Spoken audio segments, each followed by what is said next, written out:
Di awal filem kita akan diperlihatkan dengan seorang budak lelaki yang bernama Tish makan supaya lebih mudah kita panggil je TMK, okey? Semasa TMK hendak makan malam, tak lama kemudian ibunya datang dengan seorang lelaki. Belum sempat makan sesuap nasi, ibunya langsung menghalau TMK untuk bermain keluar rumah kerana dia ingin menjualkan diri dengan lelaki yang bersamanya itu. Tak lama kemudian ada seorang budak wanita yang datang duduk di sebelah TMK. Kita panggil je budak wanita itu Ayu. Ayu melarikan diri dari rumah kerana ia takut diperkosa oleh ayah tirinya.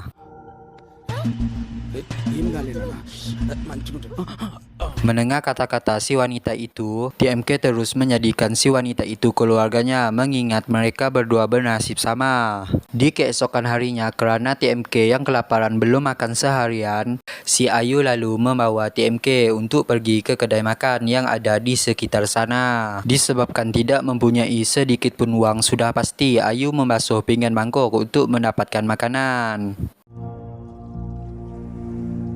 Selesai mencuci pinggan mangkuk, si Ayu pun mendapatkan makanan dan terus memberikan kepada TMK.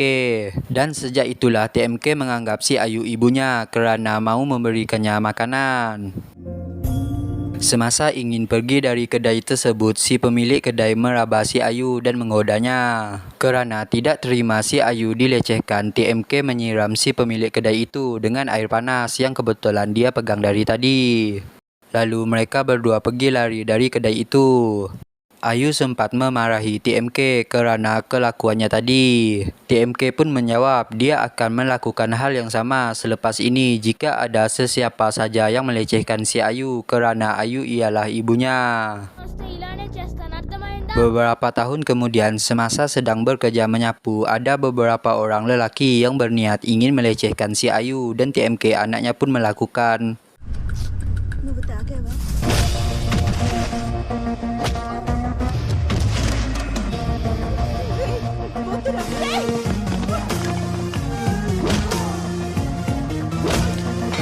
Kerana pergaduhan yang dilakukan TMK sebelumnya, dia dan ibunya berada di balai polis dan beberapa pemuda lain yang dibantai oleh TMK sebelumnya untuk diminta keterangan. TMK mengatakan kepada Pak Polis bahawa dia hanya ingin merawat ibunya itu dengan baik dan hanya ingin ibunya menikah dengan lelaki yang bisa menjaga ibunya.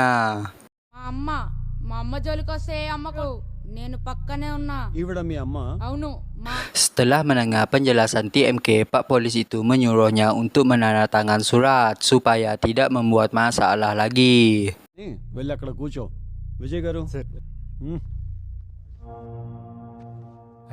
Seorang anggota polis kasihan dengan nasib TMK dan Ayu. Kebetulan dia hanya tinggal seorang diri disebabkan semua keluarganya telah lama tewas dalam kemalangan. Anggota polis itu bersedia menjaga TMK dan Ayu untuk tinggal bersamanya.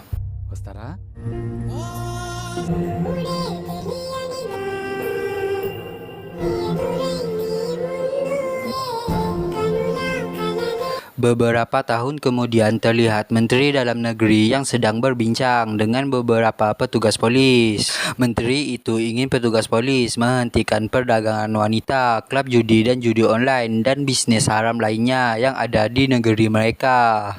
Namun petugas polis itu mengatakan bahawa mereka tidak dapat menghentikannya kerana kekuatan musuh mereka sangatlah besar. Peru Jija, land kabza, money laundering, women forwarding. Wadu chese paniki evaru addochina. Mendengar kata-kata petugas polis itu, menteri itu tidak mempedulikannya. Ia tetap bersisi keras menyuruh petugas polis untuk menangkap semua anak buah Gija. Tak lama kemudian, menteri itu menerima panggilan handphone dari Gija. Gija memperingatkan Menteri Dalam Negeri itu untuk tidak usah mengacaukan bisnes yang Gija jalankan.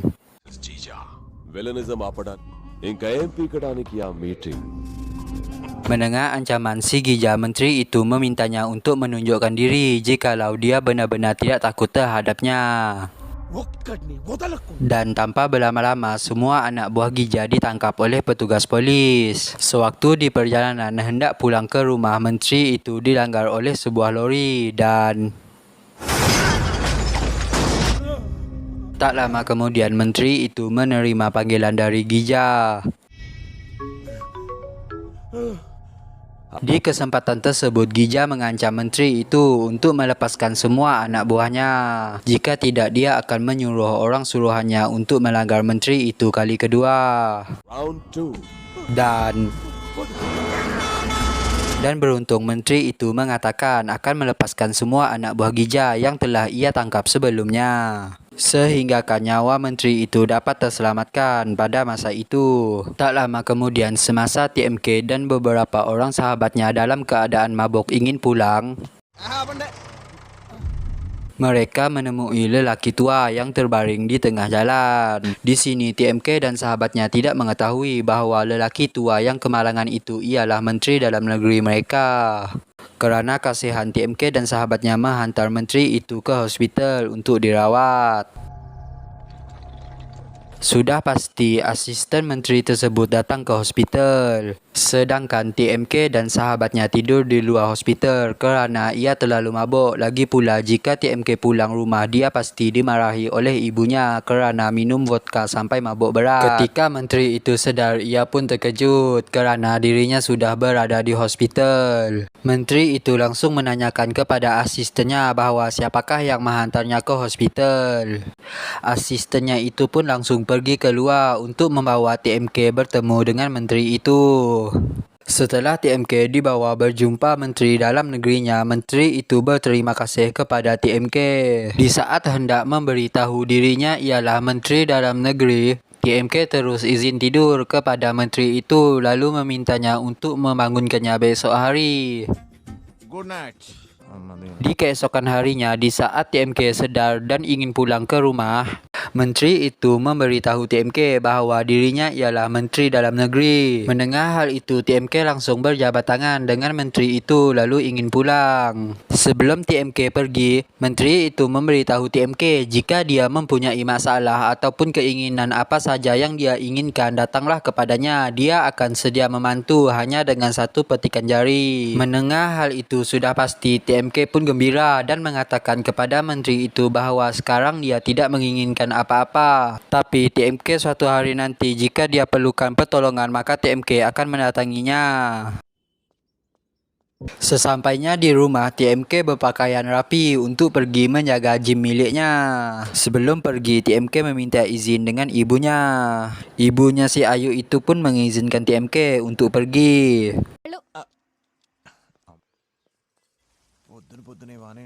Sesampainya di gym miliknya itu, tak lama kemudian Kasim anak buah Gija datang untuk berolahraga di gym TMK.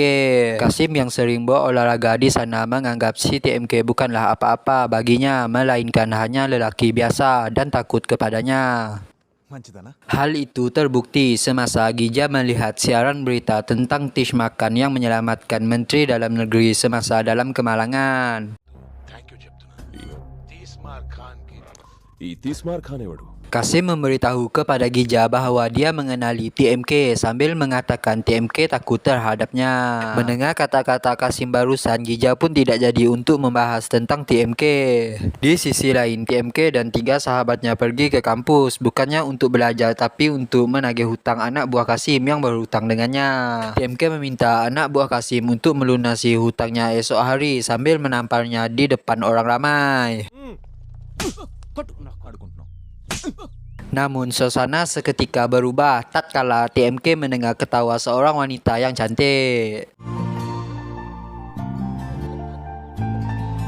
TMK dan sahabatnya terus meninggalkan anak buah Kasim lalu mengejar si wanita yang dia sukai itu. TMK menyuruh kawannya berpecah untuk mencari informasi tentang gadis tersebut. Di saat TMK sedang memperhatikan wanita yang dia sukai itu, tak lama kemudian 3 sahabatnya mendatanginya untuk memberi detail gadis yang dia sukai itu. Salah satu kawan TMK memberitahu bahawa wanita itu bernama Anaga dan memberi detail lainnya. అనగా US లో ఉంటారు. Disebabkan sudah mendapatkan detailnya, TMK bersama rakannya pergi berjumpa dengan kerani kampus. TMK mendaftarkan dirinya di kampus tersebut hanya untuk mendapatkan cinta wanita yang bernama Anaga. Sudah pasti di keesokan harinya pergilah TMK ke kampus dengan bergaya.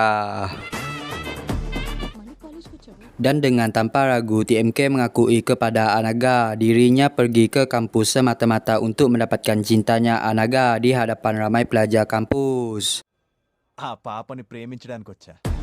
Mendengar hal itu sudah pasti Anaga malu. Dia langsung menarik TMK pergi ke luar kelas untuk memarahi TMK serta menyuruh TMK berhenti berharap cinta dari Anaga kerana dia sudah memiliki kekasih. Anaga langsung pergi meninggalkan TMK begitu saja setelah menolak cinta TMK. Berbeda dengan TMK, dia seperti tidak memperdulikan hal tersebut sehingga kan dia menari sambil bernyanyi. Seperti ini.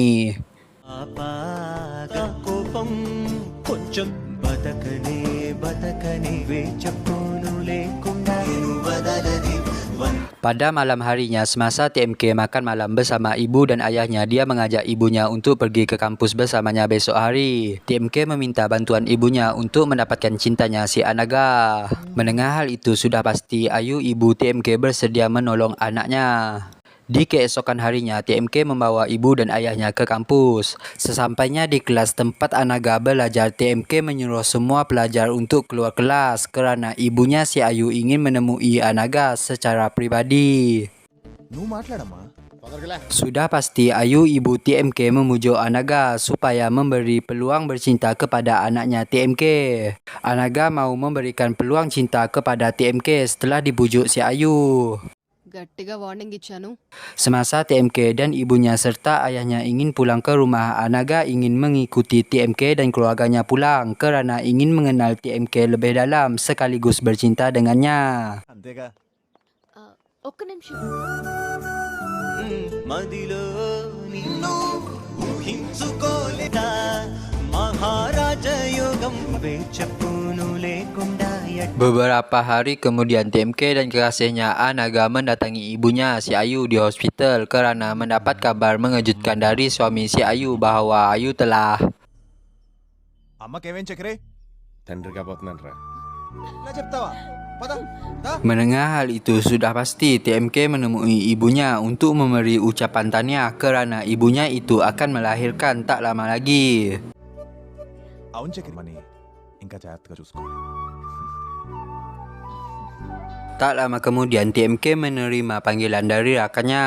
Kerana ingin segera menemui rakannya, TMK meninggalkan kekasihnya bersama keluarganya dan meminta kekasihnya itu untuk pulang bersama keluarganya nanti. Tanpa berlama-lama, TMK menemui rakannya di gym miliknya. Sedatangnya TMK, rakannya langsung menceritakan bahawa anak buah Kasim telah menghancurkan gym milik TMK lalu memantai mereka bertiga. Setelah mendengar penjelasan dari rakannya, TMK terus menanyakan kepada rakannya itu di manakah anak buah Kasim sekarang. Rakan TMK memberitahu bahawa anak buah Kasim sedang dalam perjalanan menuju ke rumah TMK. Sudah pasti TMK terus pulang ke rumah setelah mendengar ucapan rakannya tersebut kerana bimbang dengan keselamatan ibunya. Namun setibanya TMK di rumah, terlihat si Ayu ibu TMK duduk tak berdaya. Kekasih TMK lalu menceritakan kejadian sebelumnya bahawa anak buah Kasim mengancam si Ayu supaya memperingatkan TMK untuk tidak perlu sok jago seperti Abang Jago. Setelah mendengar penjelasan dari kekasihnya, tak lama kemudian beberapa orang anak buah Kasim datang ingin membawa TMK bertemu Kasim untuk menyelesaikan masalah itu. Ibunya tidak ingin membesarkan masalah tersebut, tetapi TMK yang sangat menyayangi ibunya itu tanpa berlama-lama terus pergi untuk menemui Kasim walaupun sempat dihalang ibunya. Setibanya TMK di rumah Kasim, Kasim memberitahu kepada TMK nanti dia akan membayar ganti rugi gym milik TMK yang telah dihancurkan oleh anak buahnya sambil meminta TMK untuk tidak usah makan hati. TMK langsung menjawab bahawa dia tidak makan hati tentang gym miliknya yang telah dirosak oleh anak buah Kasim sebelumnya. Tetapi TMK tidak dapat terima ibunya yang telah diancam oleh anak buah Kasim sebelumnya. Dengan suara lembut, TMK meminta Kasim untuk membiarkannya menghajar 4 orang anak buah Kasim itu. Barulah TMK tidak mempermasalahkan hal sebelumnya jika dia diperbolehkan untuk menghajar mereka berempat. Mendengar ancaman TMK barusan, dengan emosi Kasim pun terus menghalau TMK untuk pergi dari sana. TMK keluar dari rumah Kasim dan tiba-tiba ya sudah pasti TMK datang kembali tanpa mempedulikan Kasim. Dan yang terjadi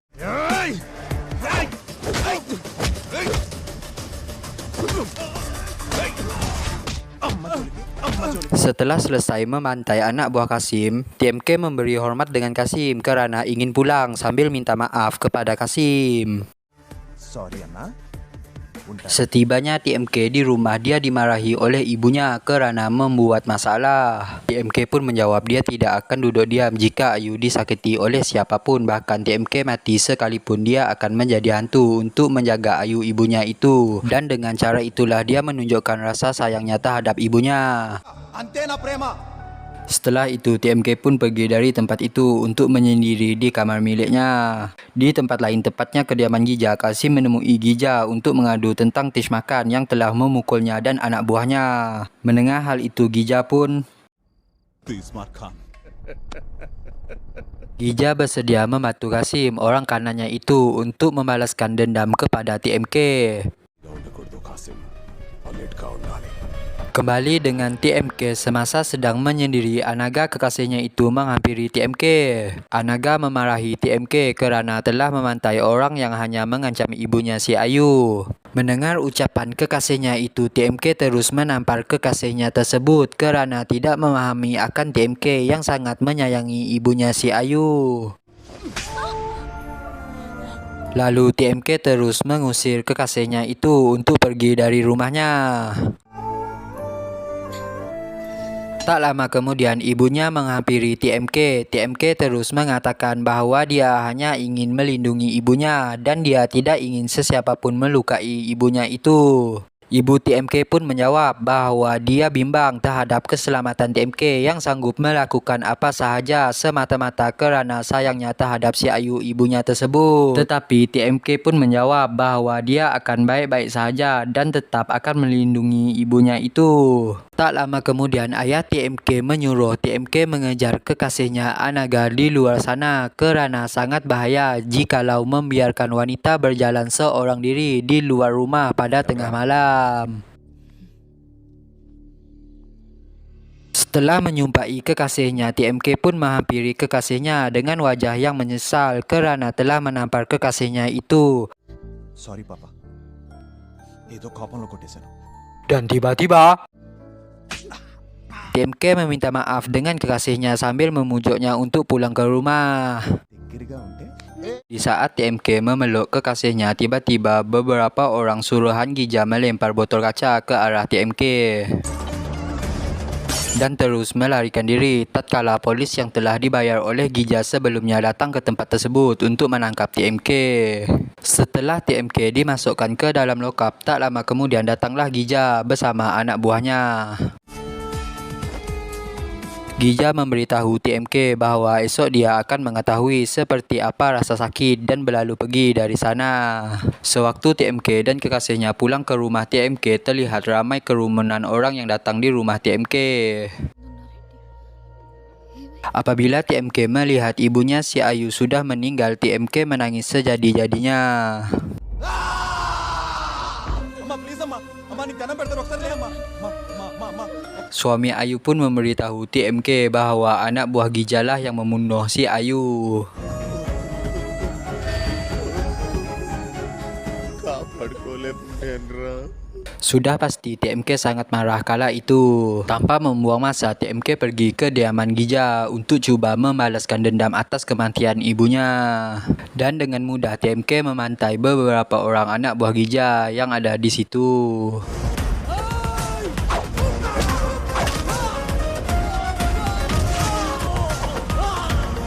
Tapi semasa TMK Baiwan dengan Gija, TMK dibantai sampai pingsan oleh Gija.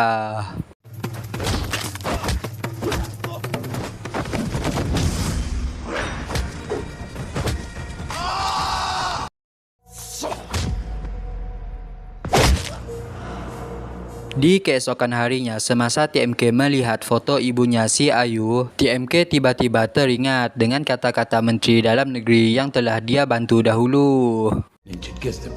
Singkat cerita, TMK pergi menemui Menteri Dalam Negeri dan langsung menceritakan masalahnya kepada menteri tersebut. వాడెవడో జీజా అంట ఇది సరిపోవట్లేదు సార్ ఇప్పుడు ఏంటి sir Disebabkan TMK pernah menolong menteri tersebut tanpa berfikir panjang, menteri itu mau menolong TMK dengan melantik TMK menjadi pegawai polis.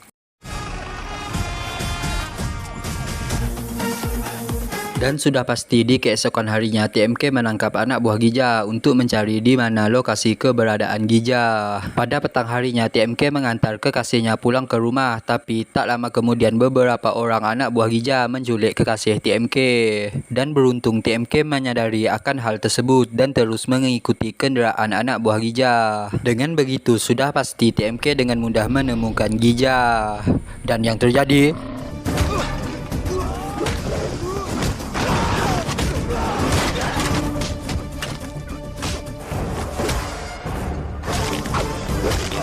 TMK pun akhirnya berjaya membunuh Gija untuk membalaskan dendam akan kematian ibunya. Tapi di saat detik akhir Gija mati, Gija memberitahu kepada TMK bahwasanya bukan dialah yang membunuh ibu TMK. రే జిజా రే రే ప్లీజ్ రా నీకు దండం పెడతా లేవరా Sudah pasti TMK sangat marah mengetahui akan hal itu. Di keesokan harinya TMK memeriksa CCTV yang ada berhampiran dekat rumahnya.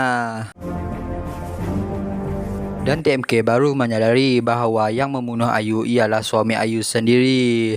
Dan tanpa membuang waktu TMK terus menanyai suami Ayu bahwa siapakah yang membunuh Ayu yang sebenarnya. Awalnya suami Ayu tidak mengaku bahwa dialah yang sebenarnya membunuh Ayu istrinya sendiri. Tapi TMK yang terus memaksa suami Ayu untuk memberitahu hal sebenarnya dan akhirnya suami Ayu pun mengaku bahwa dialah yang sebenarnya membunuh Ayu. Dan suami Ayu langsung menceritakan kepada TMK bagaimana ia membunuh si Ayu. బాగున్నాయా లేదా అంటే కొబ్బరికాయ కొట్టినట్టు కొట్టాను రా కొబ్బరికాయ Mendengar pengakuan dari suami Ayu, TMK pun langsung membunuhnya tanpa ampun.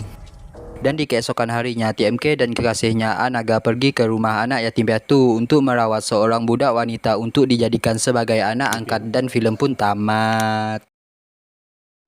Oke guys, sampai di sini saja. Jika ada salah dalam tutur bahasa, mohon jangan dimasukkan ke dalam hati ya. Bye.